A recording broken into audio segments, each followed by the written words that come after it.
नमस्ते दोस्तों, क्या आपने कभी सोचा है कि प्रकृति और पुरुष के बीच एक ऐसा गहरा, अलौकिक और रहस्यमय रिश्ता है जो न सिर्फ इस पृथ्वी को जिंदा रखता है बल्कि पूरे ब्रह्मांड, सूरज, चांद, तारे और हर जीव को एक सूत्र में बांधता है। जी हाँ, आज हम बात करने जा रहे हैं ब्रह्मवैवर्त पुराण की, जहाँ प्रकृति और पुरुष का अनोखा संयोग आपको हैरान कर देगा, आपकी सोच को नई दिशा देगा और आपके मन को शांति से भर देगा।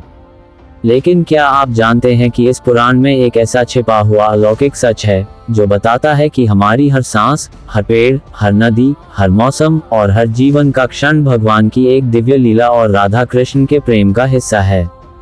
तो तैयार हो जाए, क्योंकि आज हम इस रोमांचक, ज्ञानवर्धक, आध्यात्मिक, प्रकृति से जुड़ी और जीवन को बदलने वाली यात्रा पर चलते हैं, जहां हम प्रकृति और पुरुष के इस चमत्कारी संयोग को समझेंगे, इसके पीछे के अलौकिक रहस्यों और प्रेरणादायक कथाओं को खोलेंगे और जानेंगे कि ये हमारी जिंदगी, पर्यावरण, आत्मा और भविष्य को कैसे प्रभावित करता है। लाइक करें, सब्सक्राइब करें, बेल आइकन दबाएं और चलें इस पवित्र, प्रेरणादायक और प्रकृति से भरे सफर पर। शुरू करते हैं। दोस्तों, ब्रह्मवैवर्त पुराण क्या है? ये हिंदू धर्म के 18 महापुराणों में से एक है, जिसमें लगभग 18,000 श्लोक संजोए गए हैं, जो हमें भगवान कृष्ण की लीलाओं, उनकी अलौकिक शक्तियों और प्रकृति के साथ उनके गहरे, अटूट और दिव्य रिश्ते की कहानी सुनाते हैं। इस पुराण को 4 खंडों में बांटा गया है: ब्रह्मा खंड, प्रकृति खंड, गणपति खंड और श्री कृष्ण जन्म खंड, जो हमें बताते हैं कि कैसे प्रकृति और पुरुष एक दूसरे से जुड़े हैं, एक दूसरे की पूरक हैं और एक दूसरे के बिना अधूरे हैं। लेकिन सबसे खास और अनोखा है इसका संदेश कि प्रकृति भगवान की शक्ति, देवी राधा, लक्ष्मी, सरस्वती, दुर्गा और अन्य देवियों का जीवंत रूप है और पुरुष उस शक्ति का सहयोगी, संरक्षक, भागीदार और संतुलन करता है। ये संयोग सिर्फ एक दार्शनिक विचार या पौराणिक कथा नहीं, बल्कि जीवन का आधार, ब्रह्मांड का नियम और हमारी आत्मा का सत्य है। चलिए जानते हैं कि इस संयोग की शुरुआत कैसे हुई, इसका महत्व क्या है और ये हमें आज के समय में कैसे प्रेरित करता है। कहानी है कि सृष्टि की रचना के समय भगवान कृष्ण ने अपनी अलौकिक और अनंत शक्ति, देवी राधा को प्रकृति का रूप दिया। राधा ने अपनी इच्छा शक्ति, प्रेम और ममता से पृथ्वी को माता, जल को जीवनदायिनी, अग्नि को ऊर्जा, वायु को प्राण और आकाश को अनंतता का प्रतीक बनाया। ये पंचमहाभूत बने, जो सृष्टि के 5 आधारभूत तत्व हैं। फिर पुरुष, जो कृष्ण का अंश, उनकी चेतना और उनकी इच्छा का प्रतीक है, ने इन तत्वों के साथ मिलकर जीवन को आकार दिया। ये संयोग इतना गहरा, चमत्कारी और अलौकिक है कि हर पेड़ में राधा की शक्ति, हर नदी में उनकी पवित्रता, हर पहाड़ में उनकी स्थिरता, हर सूरज की किरण में उनका प्रकाश और हर मनुष्य के हृदय में कृष्ण का अनुपम प्रेम दिखता है। एक कथा के अनुसार जब ब्रह्मा ने सृष्टि बनाई तो वे उलझन में थे कि इसे कैसे संभाला जाए, कैसे इसे जीवंत रखा जाए और कैसे संतुलन बनाए रखा जाए। तब राधा और कृष्ण ने प्रकृति और पुरुष के रूप में सृष्टि को संतुलित किया। राधा ने जीवन दिया और कृष्ण ने उसे दिशा दी और यही संयोग जीवन की नींव, ब्रह्मांड का आधार और सृष्टि का चक्र बना।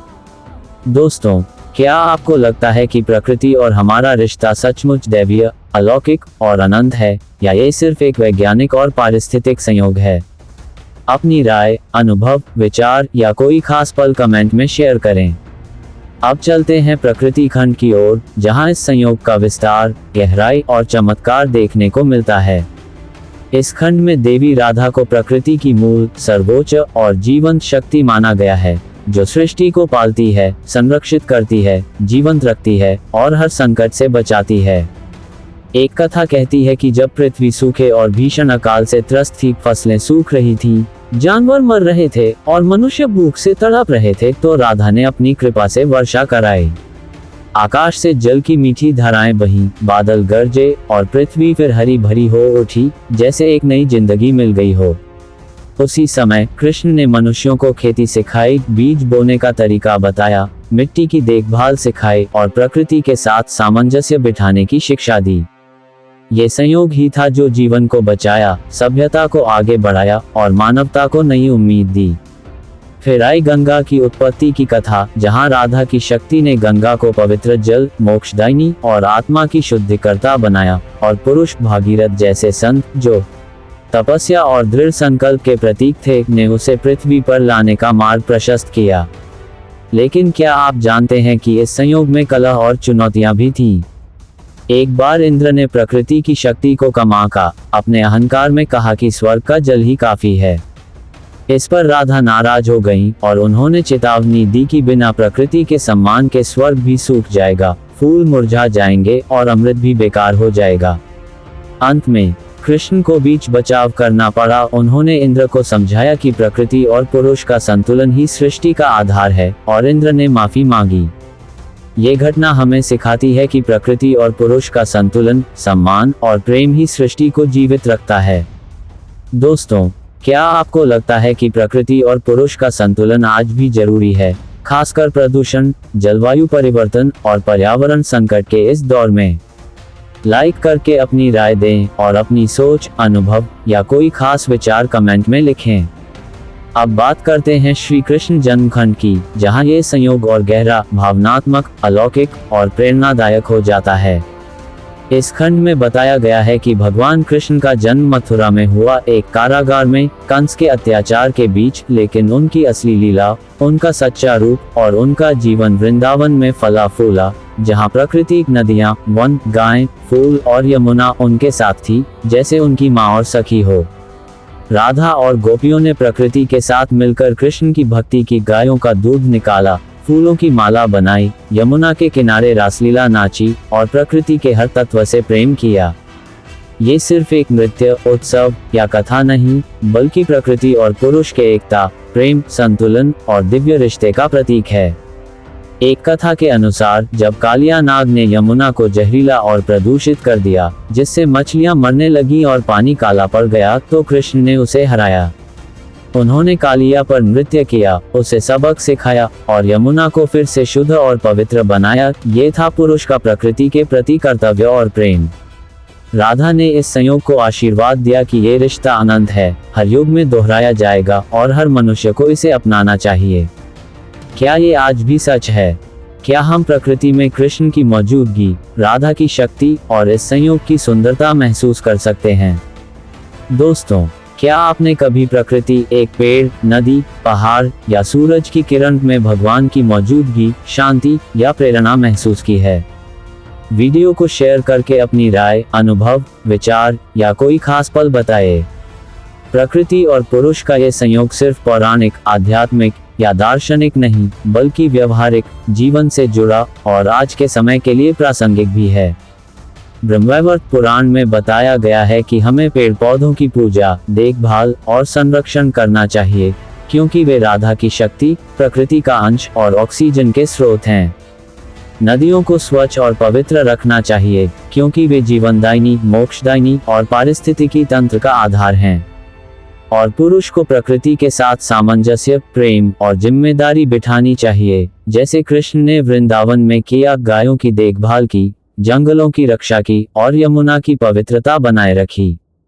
एक कथा में, जब कालिया नाग ने यमुना को जहरीला कर दिया, तो कृष्ण ने उसे हराया, नृत्य किया और नदी को शुद्ध किया। ये हमें आज के प्रदूषण, जलवायु परिवर्तन और पर्यावरण संकट का सीधा सबक देता है।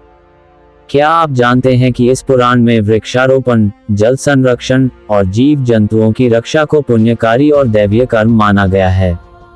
एक और कथा में, जब मनुष्यों ने अहंकार में जंगलों को काटा और नदियों को प्रदूषित किया, तो राधा ने सूखा भेजा और कृष्ण ने उन्हें समझाया कि संतुलन ही जीवन है।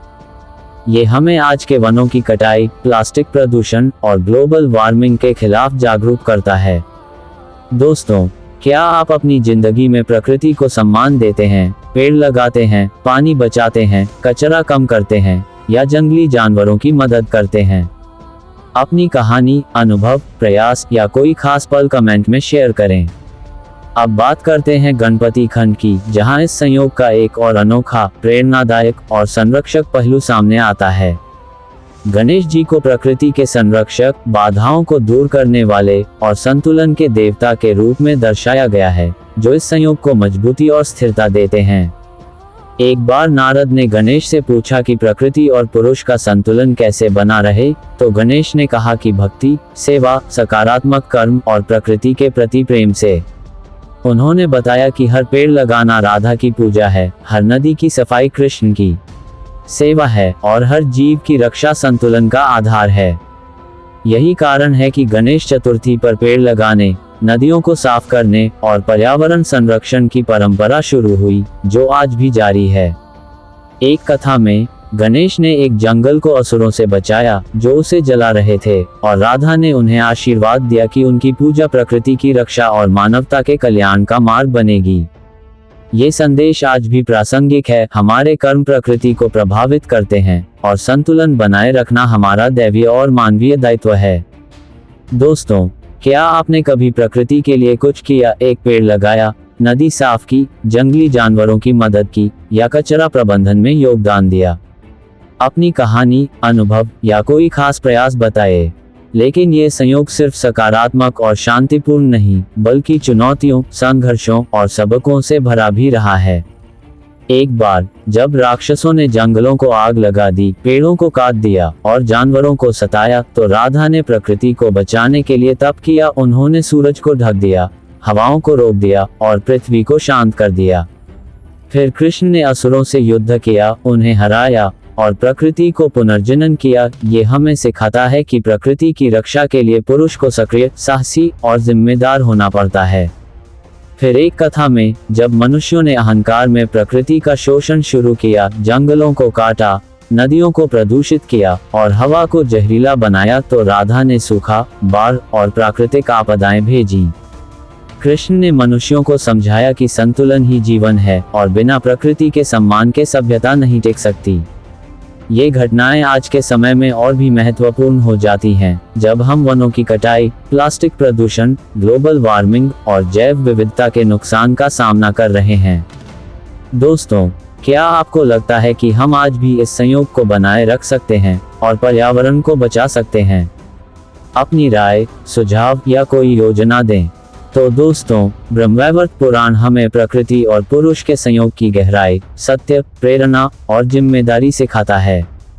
ये हमें बताता है कि हमारा अस्तित्व, हमारी सांस, हमारा भोजन और हमारा जीवन प्रकृति पर निर्भर है और हमारा कर्तव्य है इसे संरक्षित करना, पालना, सम्मान करना और इसके साथ प्रेम से जीना।